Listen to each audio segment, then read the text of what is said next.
thank you everybody for coming, and thank you so much, Shadi, for stopping by on your way up north, and for letting us show these films. It was really amazing to see them big, because a lot is happening in the dark. So I feel like I had many new epiphanies while watching them like this. I'm gonna talk in a microphone because I'm recovering a bit from COVID, so my voice is a bit weak. And if I start spacing out, maybe Shadi, you can just jump in. Okay. Yeah. Cool. So we decided to show these two works, 30 kilograms Shine, 30 kilogram Shine, and Dag'aa. When we were discussing what to show of your works, because they have somewhat a similar structural approach. The differences, but there is something that's going on that at least I found a little bit similar in the structural, in the kind of layout of the films, and maybe also conceptually. So I'm just gonna explain what I mean with that. I think how I see your work is that they're quite observational. It feels like as a viewer, I'm kind of just entering into, you are following the subjects, and there's no plot, but we kind of just jump into almost some everyday situations where you are kind of latching onto these subjects. And some of the images feels like small scenes in themselves. And sometimes there are these pieces of conversations that kind of lay over images, not necessarily describing what we see.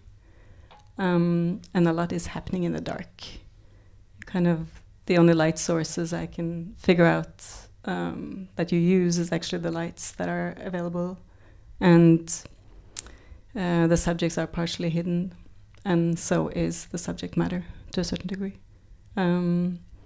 Yes, I just wanted to start with that, and maybe just ask you if you could give us a little bit of background for the two different films. I mean, in Shine, there's 3 different stories that we kind of follow. And in Dag'aa, we're following the Bedouins in the desert, so it's a little bit more, I guess we follow more one strand, or Was that some sort of a question? Probably. Yeah, cool. Do I need You can choose. Yes, I don't know. Hello. Thank you for inviting me, Sidya, and thank you, Sarah, as well, for coordinating this as well, and thank you all for coming. It's really a pleasure to be here. I haven't shown these films in a while, and haven't seen them in a while as well. So it's nice to see them, and on a big screen as well. I don't know where to start. To give a context, probably. Okay, so 30 kilogram Shine.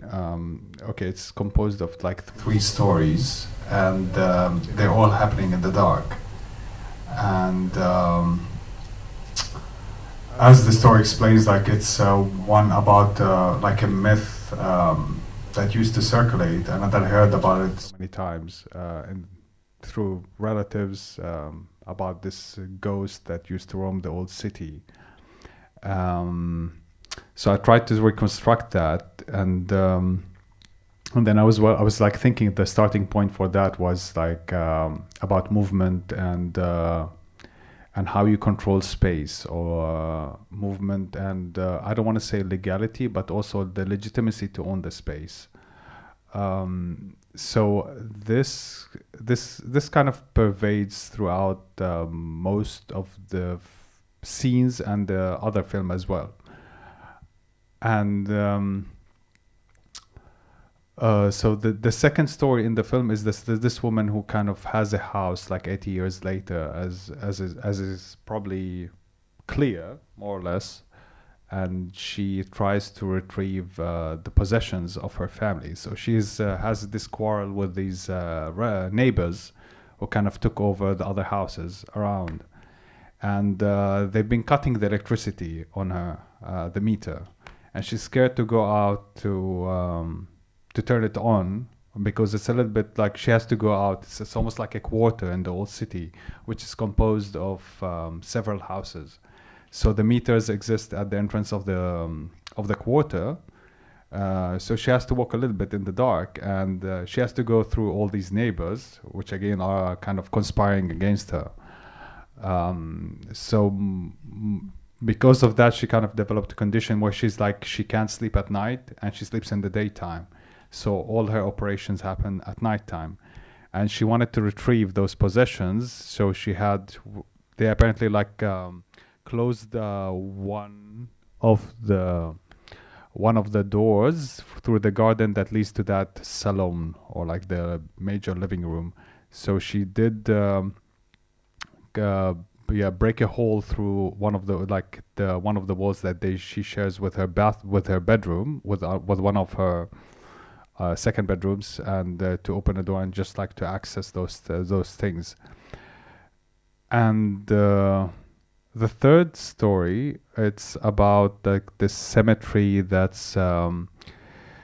was built in at the entrance of Jerusalem, and it's a project that's been like one of a kind. And actually, Israel got the company got a prize for it because it was quite a unique architectural project, and it houses 22,000 bodies, if I could say, because apparently there's been an interest for some Jews to be buried in Jerusalem, and there's a lack of plots, like burial plots. So these companies started investing in buying these burial sites, or like these plots of land, and turning them into burial sites. So that was another project in collaboration with a private entity and the city of Jerusalem. And anyway, the burial sites, they go for $20,000 a piece. So for that matter, they start. In general, Israel kind of creates these permits for Palestinians in the West Bank to go work in what's underneath Israeli jurisdiction. And for that project, they hired Palestinian workers from the West Bank, but it was non-official. So the workers would be like moved from the West Bank to this site in Jerusalem, and they would stay there for like a month, 5 weeks, 6 weeks, depending differently, and they would just stay indoor, like in that site, construction site, the whole time. And they have access to like air. They just come at the entrance of this burial site, which is underneath a mountain, like once a day, just to take fresh air or something. And so I was kind of interested how like these bodies become like takeovers, how you control space, and how you can be legitimate inside the space. So these Palestinian workers were almost kind of legitimate or legal only as labor force in a burial site, hidden from anyone's eyes. And that was part of the interesting thing for me. And as well, I connected these three stories because these people who kind of built, the people who kind of, in the myth, the people who kind of controlled the old city, they who kind of created this fat, which people can mistook for a ghost. They were also controlling the city at night. They were taking hold of the city. And the woman as well, she was trying to get ownership of her property, or like, or the space. Is that? Well, I lost the track. No. But yeah, and Dag'aa is almost kind of similar because it's like the Bedouins who have like no actual written contract to the land, but they've been living there for a long time, and the Egyptian authority has been trying to lay claim over that plot in the Sinai Peninsula. So the whole time the military is trying to kind of catch them and ambush them, but they know this land so well that that they keep evading the military ambush, and they use kind of some signposts that are quite uncommon, like the stones or like the camel's dead body, which becomes more valuable than when it's alive, which is very valuable as well for the Bedouins, amongst other things. And yes, I guess if you... Yeah, you just mentioned a term when we talked a little bit about the concept that runs through both films, and deviant rights. You told me that.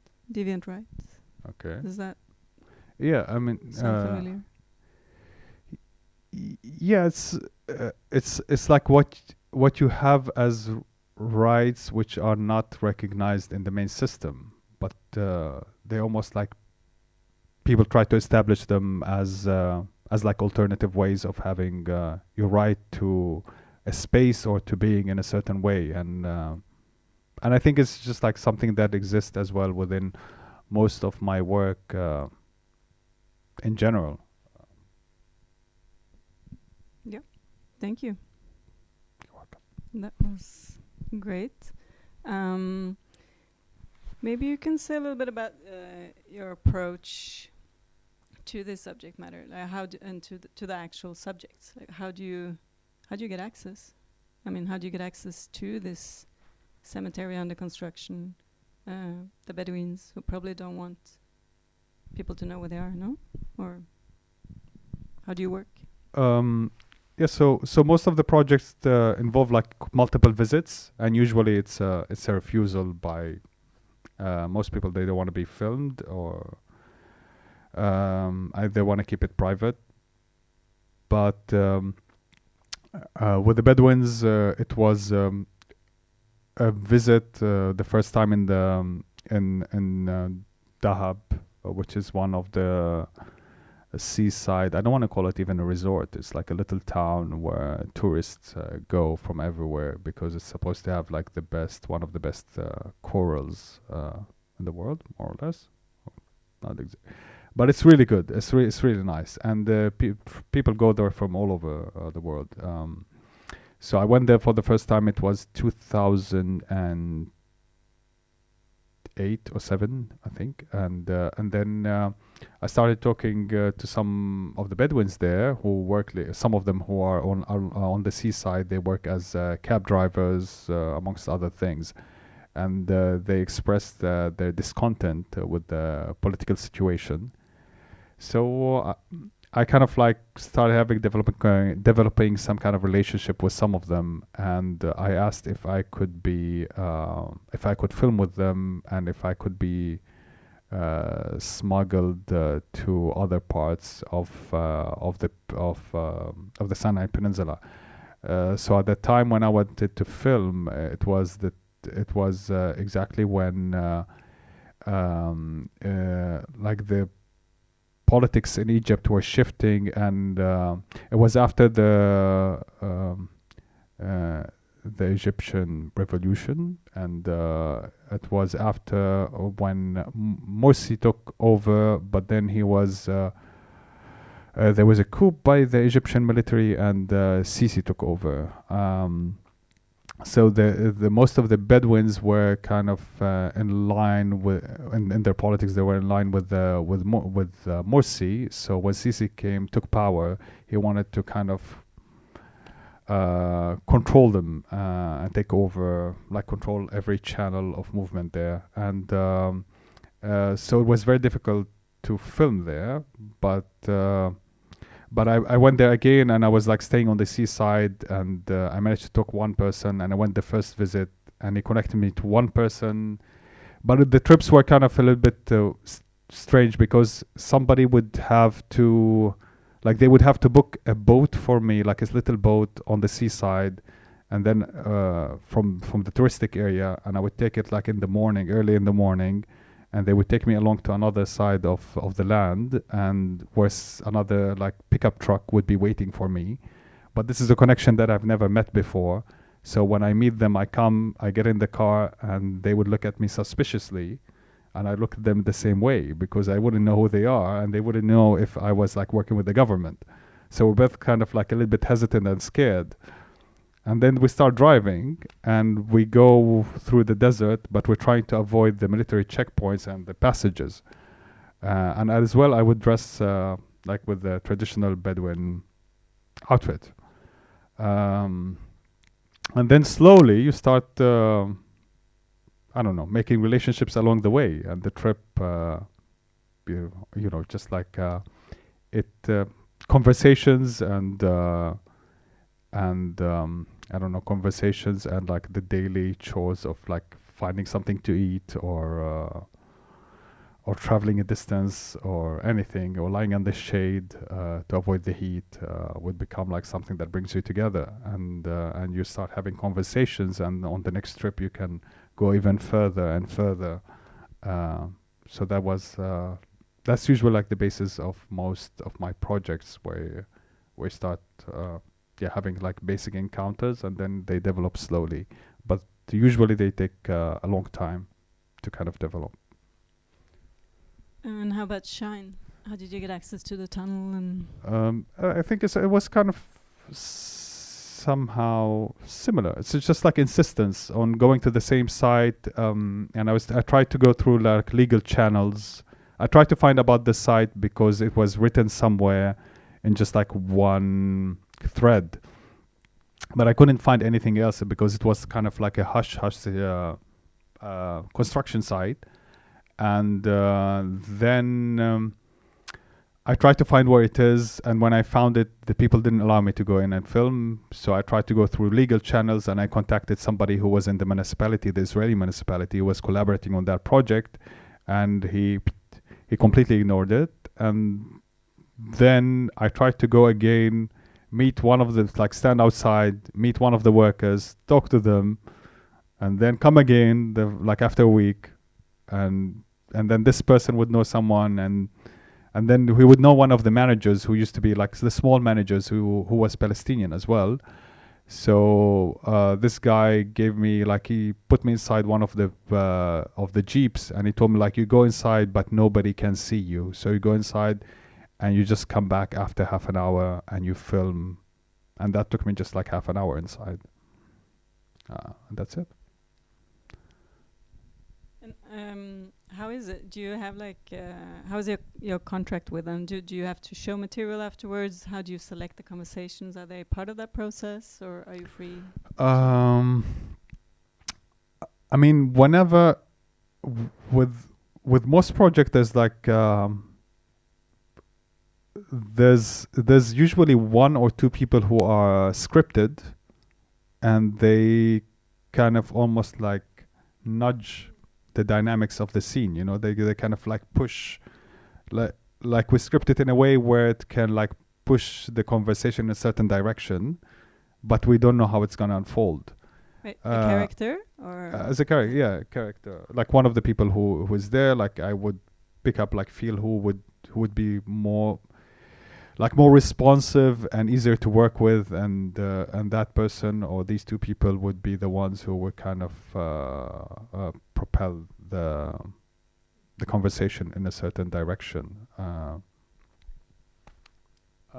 If that makes sense, yeah.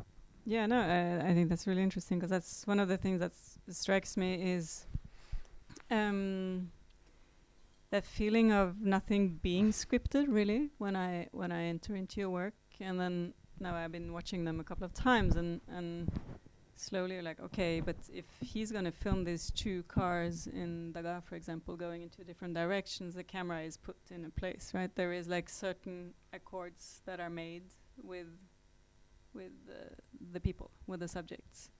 So I think that's really intriguing with your work, because it has me like going all the time, like where I don't want to talk about fiction documentary, but it feels like you're playing with different levels of stageness, if I can say that. How much do you let happen? How much do you just let the process take you? No, there's a lot of things that flow on their own, most of it, but I do cut down the material a lot, and I do a lot of the editing as well. So I think it's like something that I think about is the rhythm, how, and I don't know if it works here in both or in one or maybe none of them, but for me it's just like maybe throwing the viewer in one direction, like almost I don't want to say like something sort of a cliffhanger, but then you would I mean, I don't know if it works, but you almost like kind of anticipating something and then it doesn't happen and then you go somewhere else. So am I? Yeah. I feel like you're confusing me a bit as a viewer. For example, don't look so skeptical. I mean, in a good way. No, for example, the character in the house, the woman in the yellowish suit, it really takes a while. I'm kind of thinking that somebody's talking to you while I'm watching the person in real life who's actually breaking into her house. Where I'm kind of like, that's where my mind went. And then slowly I'm realizing she's like, the person speaking is the one I'm actually watching. And I think that confusion is really productive in a way, because it keeps me trying to put these pieces together. I don't know if that was intentional, but partially, but not as as. No, but I think it's something again, like who has the legitimate to enforce something in a specific way or to act in a certain way, and I did that with the project that we didn't probably show. We were thinking about it with the phone project, but it's about Palestinian, like those. Okay, just trying to make it short. Those the Bedouins were making phone calls, like they know where the signal is. Most of the places in the desert, they don't have a phone signal, but the people there, they know some of the mostly the smugglers, but also some of the people, they know where the signal, where they could get a signal. It would be like on a random hill somewhere in the middle of the desert, or on this other hill over there. And some of them, they also talk in a cryptic dialect. Even some of the Bedouins don't understand themselves, because they think that the Egyptian military has imported these devices from the US that manage to track their phones. So they thought that they thought that they have to develop another cryptic dialect, and I did another project where I took these some of those dialects recorded on on phones, like they would be somebody would talking on the phone and I would record it, and I gave them to these Palestinian engineers to try to decipher them. There's like the dialect, and then there's which you can understand, and then there's the translation of it in English. And if they manage to line it up correctly through some kind of like an engineering feat, they would be able to get the translation. And that was like almost like a different work, but it's kind of like a task. And the way they were doing that, I was recording them. They were almost they could also be they could as well be the Egyptian intelligence trying to decipher the codes of the Bedouins. But the Palestinian engineers as well, they're very much frightened of the Israeli I don't know, the Israeli tracking of even their work as engineers, or even any kind of skills. So when does the image of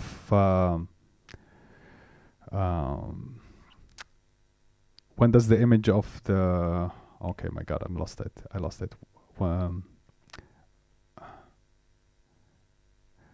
Like these almost like these practices can fall on both sides. They can be like almost like you could almost be like one who's enforcing and one who's being kind of investigated, and vice versa. So how does these get dictated? And I think in that way, similar thing around who has the right to take and who takes, and they almost have like similar activities in the way they carry out the task, but how they labeled or how they labeled might look different. I'm just. Would you be? It depends on time, but would you be up for showing it? It's only 7 minutes long. You don't want to? Okay, we'll keep it. Yeah. Okay. Anyway, it has the title of this screening. Did you see me with your own eyes? Do you? Did you? Yeah. But then I want to open up for some questions, maybe from the audience. Yeah.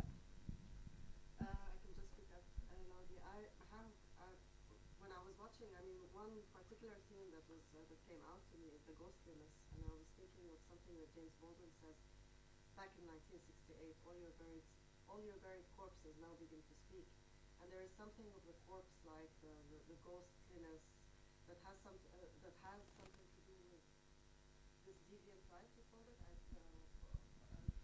the right, who has the right to the place, but then who actually has the place. And I was wondering how you play with the corpses. And there's so much rottenness, and you know, at the beginning of the Bedouin film, they were talking about the rotten vegetables, the rotten fruit, and the rotten animals. And then there's the first film is all about also rottenness and ghostliness, the presence of the ghost in the city and in that landscape. I was just wondering about that, and how you, because it's very strong in all of the segments. The ghostliness, the ghostliness and corpses can we put? I mean, I was thinking about that as like a way to kind of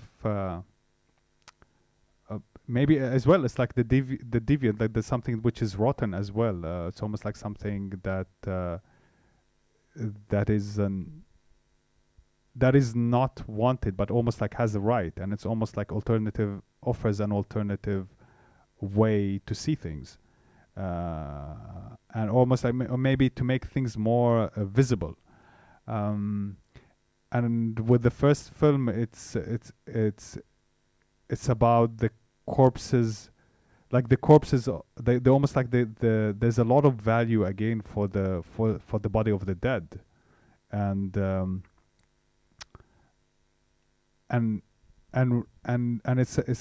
it almost gets like another kind of value. Because when you dispose of the dead, like what kind of value do they have? And in that way you can almost bargain with it or lay claim of something, because you put them in the ground, and then you have like you can claim another kind of history in a way. And I think with the Bedouin it's more apparent with the camel's body literally, but also like how anybody, I think, who's on the periphery, it's almost like a body of the dead. No, it's almost like a ghostly thing coming to haunt back in one way or another. That's a very good question. I like that though. I mean, I didn't think about that in that way, but I'm happy to think about it more when I leave.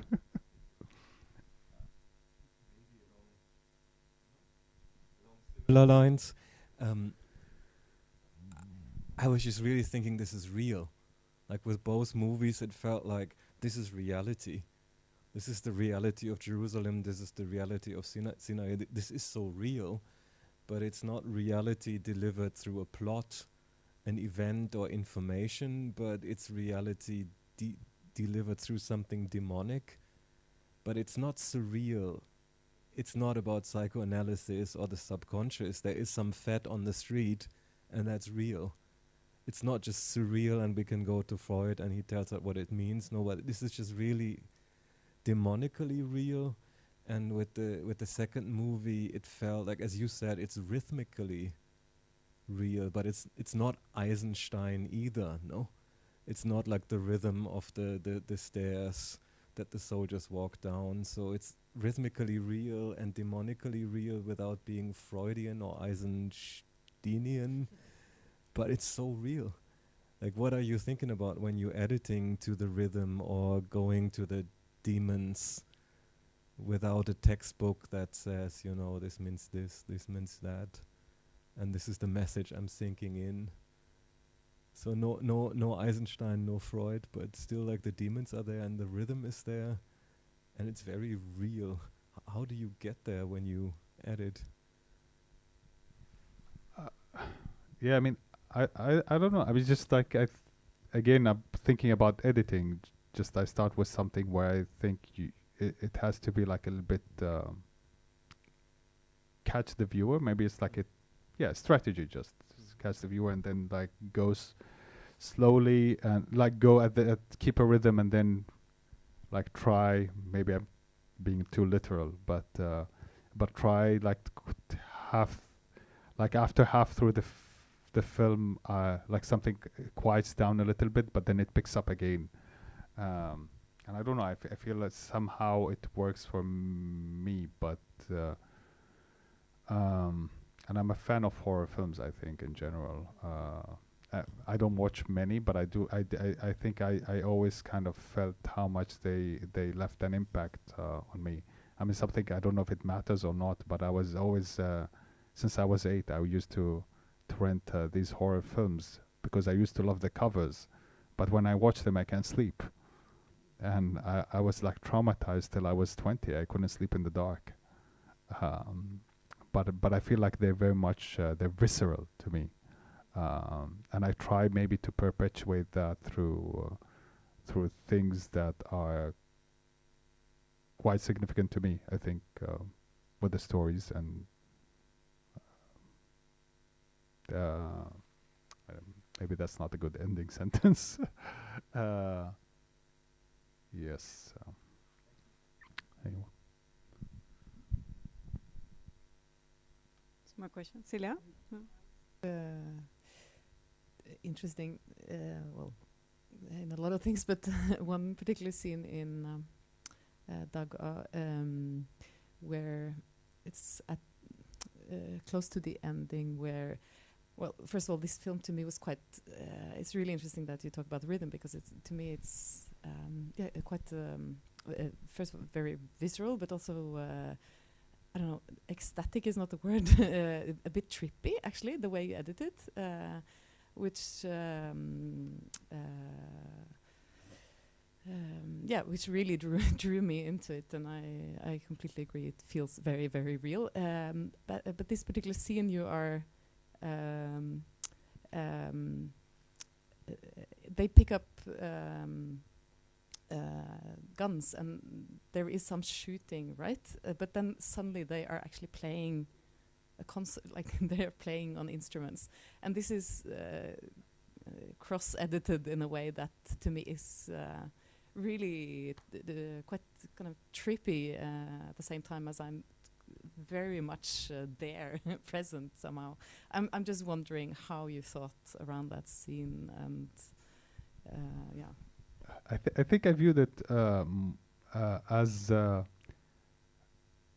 like what it means to shoot a gun, and what, and as well, like to have a because a lot of these, I mean, not a lot, but sometimes in these weddings, I wouldn't generalize because I wouldn't know as much as I think I would. They would shoot a lot of guns, and there was I was told about a wedding that happened like half a year before that, where the skies were just, you know, just like it was guns everywhere. You could see the light from the guns. It was beautiful, and I think how it could be like that shooting could be something very aesthetic, and it could be a lot of times interpreted as a bad thing, as like to almost like assigned a certain value of negativity, and I thought that it could be as well. It could mean something else. Again, like what does that mean? Like within a certain context, and how it is labeled. So that's why I did this editing of the shooting scene in that way. I don't know if that's. But I don't know. I wanted just like to add something random. I just remembered the scene of the fat in 30 kilogram shine. I mean, it was a cow's stomach that was filled with pebbles, Chinese pebbles that they were popular back then, where you put the plants in them. They're like these. You add water to them and they expand, and they become like bubbles. So I had my neighbor like help me with sewing that cow stomach that I bought, and we kept cleaning it, and that smell would never come out. And you look at your hands, and they as like you're scrubbing it over and over again, they become dry. They look like you got out of the pool. Yeah, but when we filmed it in the old city, the people the next day were like so upset, like with that smell, because it was disgusting. It was in the heat of the summer. Anyway, but maybe that's some of the ghostly presence. I think we reached 30 minutes, but any other burning questions? Yeah? Yeah. Does it have a what? I think people use the ghee in general, like to as a fuel, as a kind of because it's common. Like you use fat to burn, like to keep, as a source of like fire, as a source of fuel.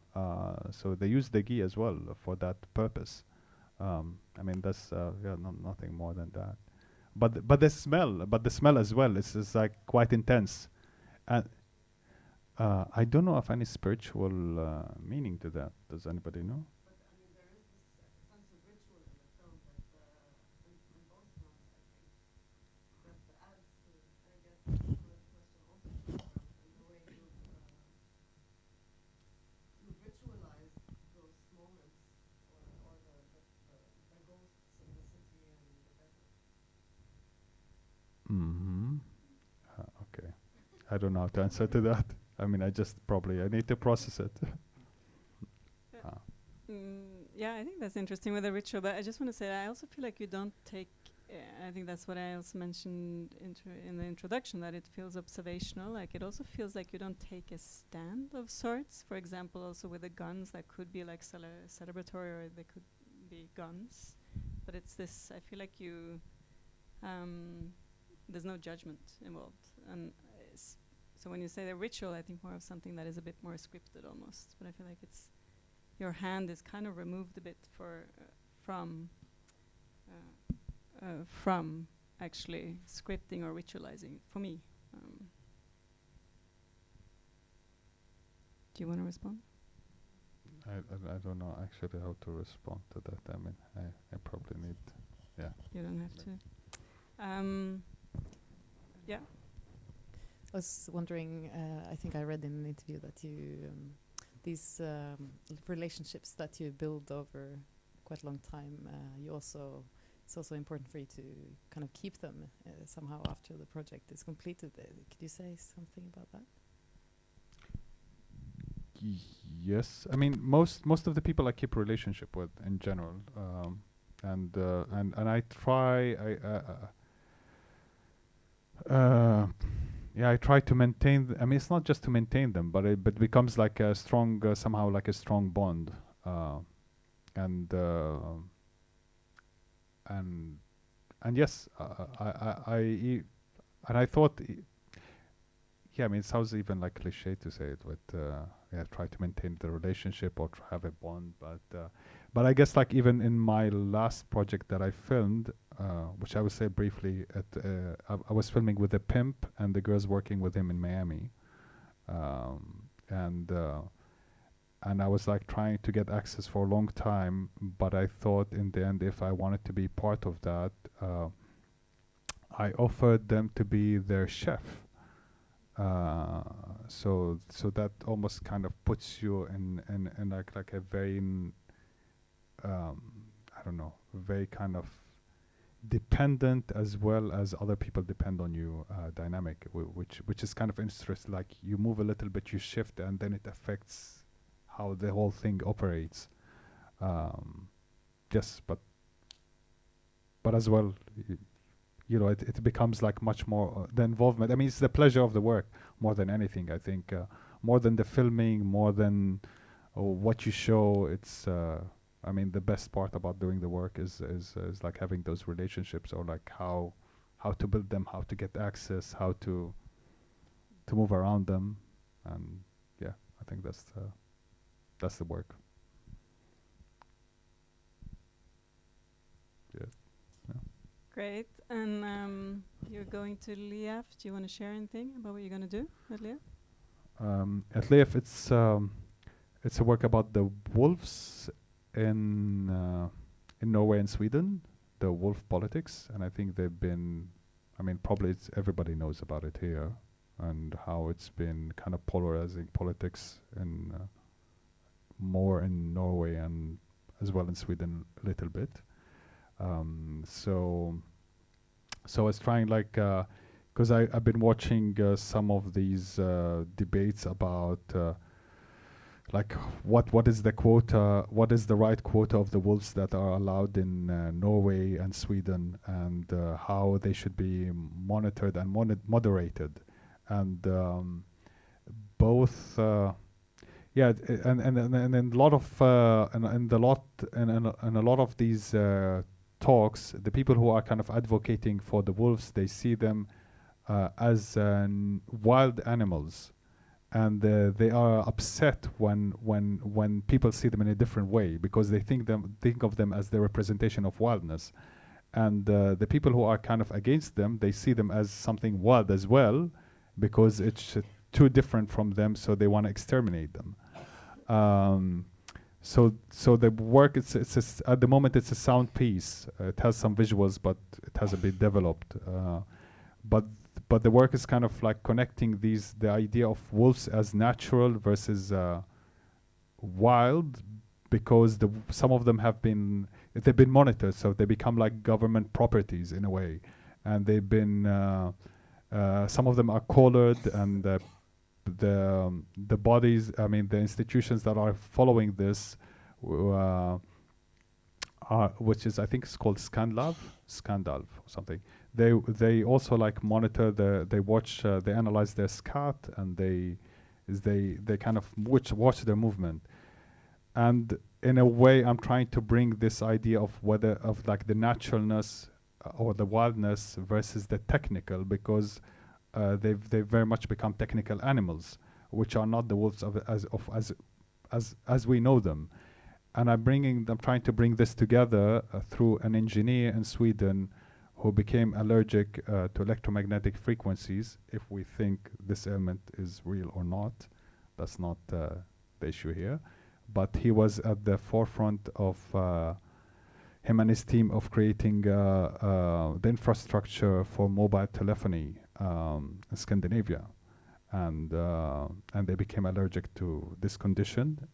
So he had to move in the 80s to Hallstavik, on the edge of Hallstavik, a small town in Sweden, and the only thing that is around him in the vicinity are moose, foxes, and wolves. And I was trying to bring like the relationship of the wolf as animals of technical and wildness through this person's perception, because he becomes very allergic to the frequencies, especially of telephones, and the wolves operate on a 900 megahertz as callers.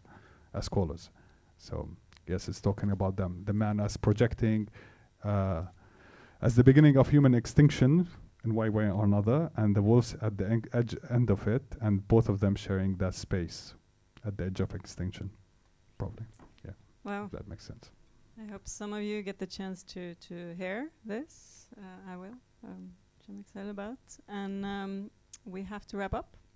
But thank you so much, Shadi, for coming, for sharing, and thanks for everybody who came out, and for Kunstnernes Hus to host this. Thank you for having me here. No, and thank you for all staying till the end of the Q&A, which is sometimes can be too much.